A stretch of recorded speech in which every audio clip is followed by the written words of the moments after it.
women's role in modern society, torn apart by social, economic and cultural controversies and problems. This is no new topic, but its interpretation is newly aligned with European standards. At the dawn of the 21st century, Bulgaria is going to pass an Equal Opportunity Act. However, the issue is what role Bulgarian women are going to choose for themselves, now that social divisions are settling down, old values and behavioural models are being rejected, and new ones are being adopted, rather than how exactly the rights of Bulgarian women would be regulated.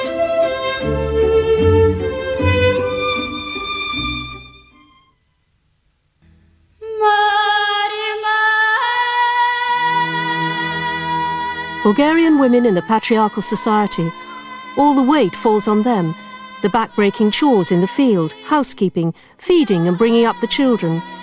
Even during the 5 centuries of the Ottoman yoke, they zealously preserved the traditions at home and carried the Bulgarian spirit with them through the centuries.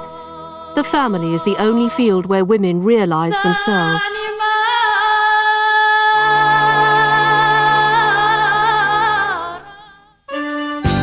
Late 19th and early 20th centuries, women began entering the public domain.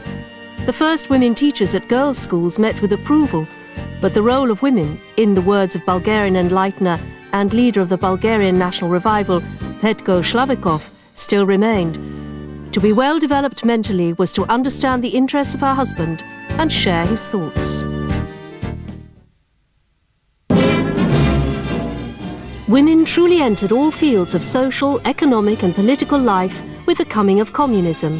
Full gender equality is a basic principle of Marxism, so it was officially adopted as state policy.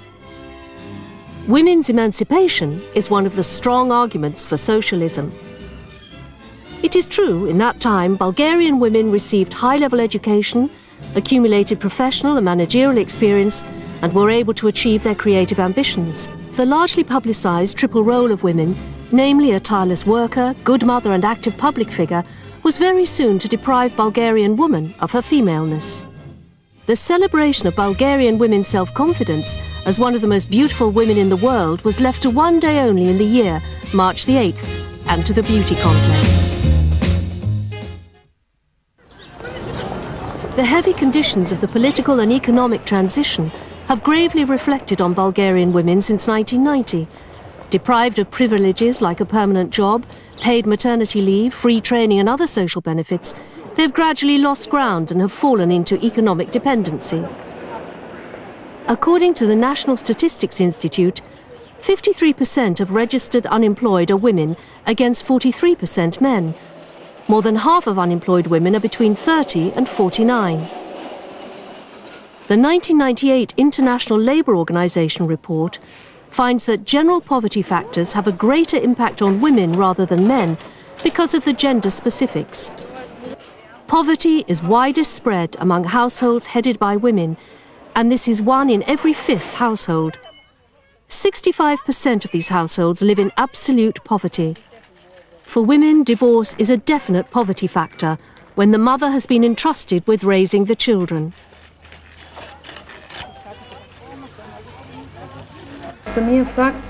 When we talk of women in decision-making in a period of transition, we should stress not only the loss of economic standing, but also women's poorer performance on various levels of decision-making. Indeed, there are many women at the executive level, but the amount of participation in the municipal authorities, where actual decisions are being made and where their lifestyle is being determined, is unsatisfactory. In the course of the economic reforms, and especially in the privatization process, women prove to be among the first laid off. Sometimes the only reason they have husbands is to support them. Over the past 5 years, the number of married women who are unemployed has grown by 20%. This indicates increasing difficulties for women to realize their potential in the workplace.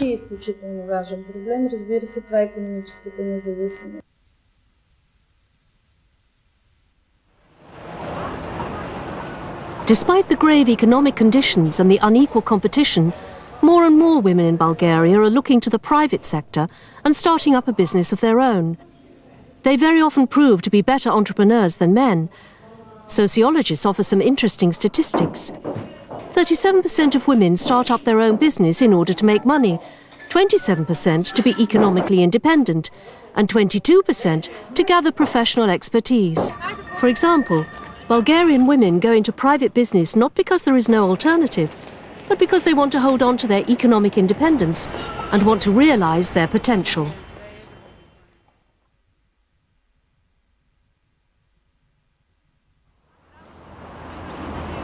After the democratic changes of the early 90s, women have actively joined in political life.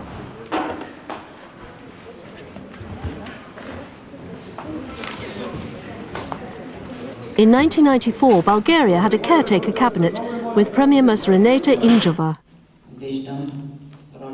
Now sociologists report a lower level of women's participation, although the present cabinet has 13 women, 3 ministers and 10 deputy ministers. And while the post of Minister of Culture is seen as a role for a woman, environment and the foreign affairs posts were usually men's privilege until only recently. With her arrival on the international stage, Foreign Minister Nadezhda Mikhailova has changed Bulgaria's image as a country of the former Soviet Union bloc, and it was not by accident that she was chosen to be the face of the young Bulgarian democracy.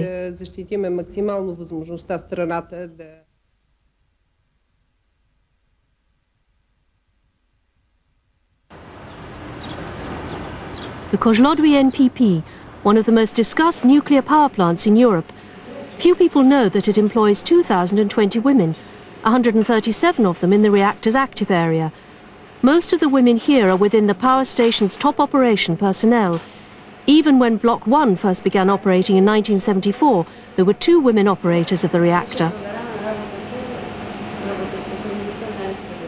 Ms. Tatiana Shtaneva, engineer, heads the top operation personnel of the Kozlodui NPP. There is no other woman in Europe so high in the nuclear power generation hierarchy. She has been with the nuclear power station for 21 years now, having risen through all managerial levels. She has never wanted to change her job, and she feels fine among the 80 men she manages. I definitely feel good, although it is not easy to be successful in a purely male domain. And this is not only here, but everywhere where men make up the majority. But I think I can cope just fine. People often ask me whether I'm afraid of the risk and the responsibility. I've never been afraid because I always tried to be well prepared. In all my 21 years of work here, I've never had any problems, and I haven't made mistakes.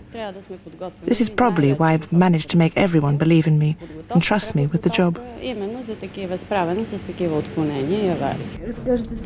her leisure time, she loves playing sport and chess, but lately she hasn't had the time for this. Her great pride is her daughter who, despite admiration for her parents' profession, has opted to study medicine. The Shtanevas' family do not follow the same hierarchy as the power station. At home, she admits, the traditional Bulgarian model of man as number one reigns. Years ago, Tatiana Shtaneva was chosen to be the face of the International Organization of Women in Nuclear Power Generation, being the head of its Bulgarian branch. At the power station, she is famed for her uncompromising approach to work. Her colleagues refer to her as the Iron Lady, but all admit they feel safe when they work with her.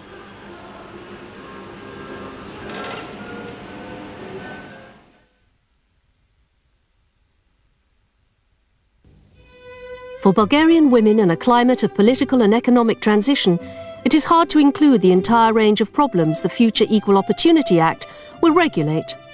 This act should guarantee the role of Bulgarian women in society, business, politics and decision-making.